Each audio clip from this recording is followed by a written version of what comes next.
Our final missionary letter this evening is from the Lamb family, our missionaries to Indonesia.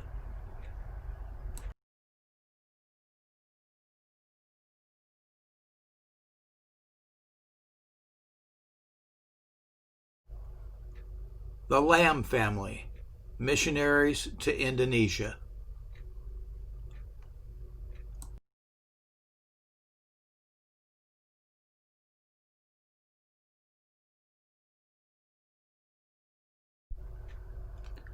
Not losing hope. We have hope that after being able to stay in Indonesia with our social visit passes, we could use the time to have our new work and stay visas processed and prayerfully approved. Alas, that was not to be. The problem was with our passports, specifically Wei Chi's and Constance's passports. Sigh. The Indonesian departments now require us to have at least 13 months. Why not 12 or even 6 months? Passport validity for the whole duration of the work and stay visas application process. By November the 4th, Wei Chi and Constance's passports had exactly 1 year of validity left on their passports. If our visas applications had been approved by July or August, then we wouldn't have this problem. As you know from our previous newsletter, that didn't happen. Nevertheless, Pak Sami tried to submit our paperwork in October before November the 4th. But on October 26th, our application was rejected because our passport validity was not sufficient to last through the entire visa application process. Immediately, we thought of applying for passport renewal at the Singapore Embassy at Jakarta. To do that, we would have to first submit an application online. And what reply did we get from the system? Your passport is not about to expire. If your passport is damaged or lost, please submit an application form instead. Proceed on if you are applying because your passport is running out of pages. No options at all for passport renewal. The advice given us is to apply for passport renewal if the current passport is expiring in about 6 months. And when is that? May 2021. The whole problem here is all about timing, and our timing is just so bad and unfortunate. Our social visit passes were issued on September the 13th. Our social visit passes are good for 3 months, last day December 13th. We are thankful to the Lord for this additional 3 months of ministry in Wamena. So regrettably, we have no choice but to leave Indonesia before December the 13th. We will then work on getting our passports renewed and then have Pak Sami work on our stay and work visas while we are in Singapore. While we are back in Singapore, we will inquire at the National Immigration Department if we can renew our passports before the 6-month mark. While we ultimately have to leave Indonesia in December, we didn't feel as lost as we were back in August. While we didn't have the assurance then of being able to return to Indonesia when we were forced to leave Indonesia at last-minute notice, we feel differently this time.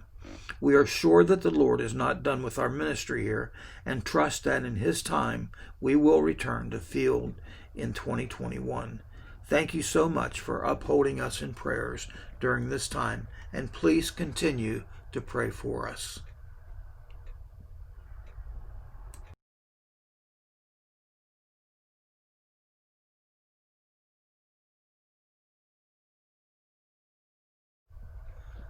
This is our annual family update.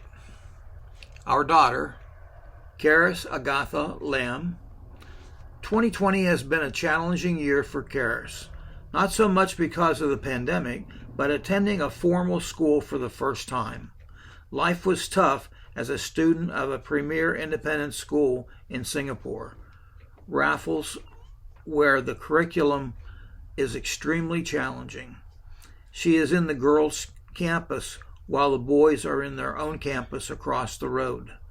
The Raffles students do 1.5 years of curriculum in 1 year, leaving them ample time to explore a whole slew of college-level topics in years 11 and 12, while preparing for the Singapore-Cambridge General Certificate of Education, advanced level.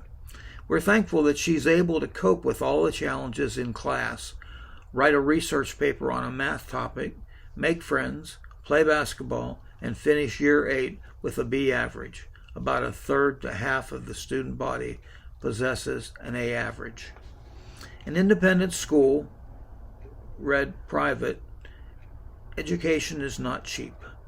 At government schools, read public, students may pay $25 per month average. At Raffles, Karis has to pay $340 per month. Due to our financial status, the Singapore government pays for Karis' education, which includes school, books, uniforms, even socks, and gives her a monthly allowance for food and transport. We thank God for this financial help from the Singapore government. Karis' education costs us practically nothing. Because of our poor internet connection, we are unable to FaceTime her. We are thankful that we are at least able to speak to her long distance on standard IDD charges at least twice a week. She remains our obedient girl, for example, asking for permission if she wants to go out with her classmates or even spend money at the local 7-Eleven stores. She is thrifty to a fault. She is also faithful at our home church.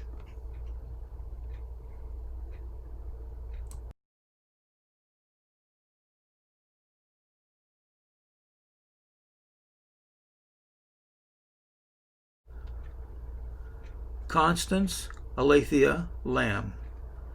This sweet middle child officially became a teen this month. Like Karis, she has done well in language, arts, English and German and French, but not so well in science. She is not as hard-working as she should be, if you know the Asian standard for being hard-working, but it is still somehow capable of turning in good results overall. She is by far the most musical and artistic of our 3 children. Teaching her piano is a breeze. She is a self-taught artist and photographer. She plans on enrolling in Raffles come 2022. That means both Constance and Wei Chi will have to work. Very hard to prepare her for the assessment tests administered by the Singapore Ministry of Education.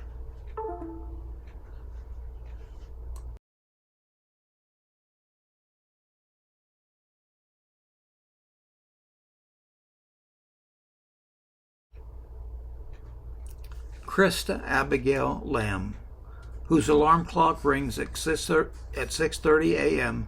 and is already studying and doing her homework at 7 before breakfast is served. This youngest child of ours.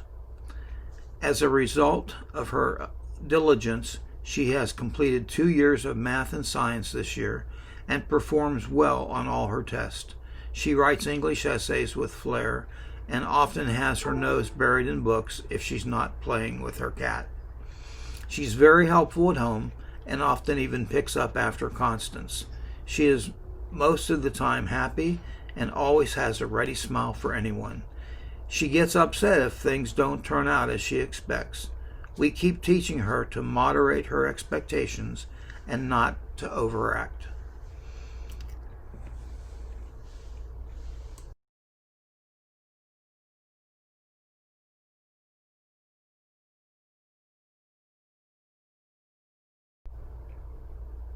The parents. We are doing well.